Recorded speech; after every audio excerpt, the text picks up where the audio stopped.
Business in the 217 on the WMAY morning news feed. As we do each and every week, we connect with Michelle Ownbey. She's the publisher of the Springfield Business Journal. Michelle, thanks for taking time with us. How are you? Good morning, Greg. Doing well.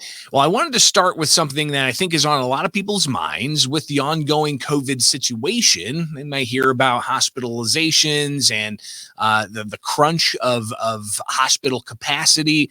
But there's one thing that a local education institution and a local health group are doing to help spur on more nursing education. Tell us what Lincoln Land's got going on. Yes, so Lincoln Land just opened their new Nursing Education Center. They completely remodeled the west wing of Montgomery Hall and put in a high-tech nursing simulation lab, hired some additional faculty and staff, and that was all made possible thanks to a gift of just over $6 million from Memorial Health System. This partnership was actually announced back in February 2020, so right before the pandemic. But of course, then things got a little hectic immediately following that. So they have just now been able to get that work completed, get the additional staff hired.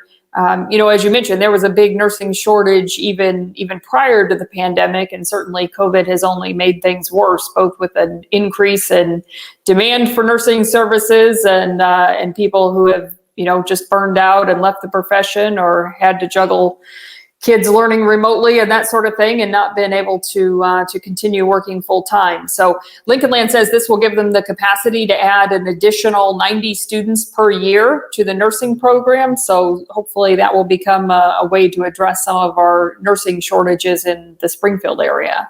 And what an absolutely wonderful asset to have in the Springfield area as a way to not just supplement those who are in the medical community with the Springfield area being a major hub for regional medical services, but also just another avenue for attracting more people to get educated in the Springfield area. So good to hear about Lincoln Land Community College getting that started back up with, you said 90 different. Right, and that's additional students. So altogether, they'll have the capacity to put, I think it's about 220 a year through the program. So not quite doubling their capacity. That will allow them to bring on a lot of additional students.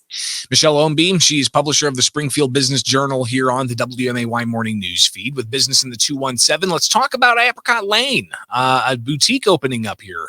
Is this a new location?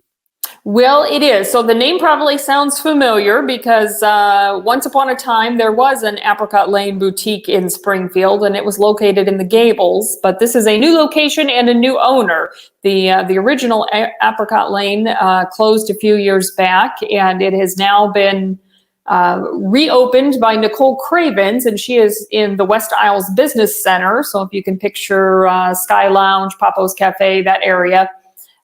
She is in that center. They just had a soft opening a few days ago, and they're planning a grand opening for the weekend of September 10th. But I know a lot of people are really excited. There seemed to be a big following. She said they will have, slightly different merchandise than what you saw in the past. Even though it's a franchise, they give the franchisees a lot of flexibility to basically select their own merchandise and things like that. So, she's putting her own twist on it. Good for her. We also have a new medical spa opening up. Tell us about Timeless Beauty. Yes, and so speaking of COVID related, so Tanya Rolfe is a registered nurse and of course been working in the medical field, but she said it's always been a dream of hers to have her own business. And during the pandemic, she decided life is short. She wanted to go for it. So she has opened Timeless Beauty MedSpa. They provide all kinds of medical service treatments, your facial rejuvenation and Botox and microdermabrasion, that sort of thing. And she's located at 301 South Grand Avenue, which is the former church that a couple years back was converted into the CrossFit Instinct.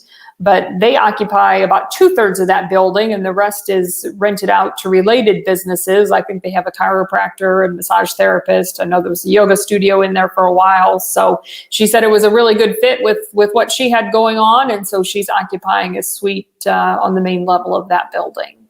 Michelle Ownbey, publisher of the Springfield Business Journal. You can tell she's a wealth of knowledge of what's going on in and around the community each and every week, joining us for Business in the 217. Now, if people want to dig a little bit deeper into some of what you talked about here and what you've talked about in the past, where can they find those reports that the Springfield Business Journal puts out?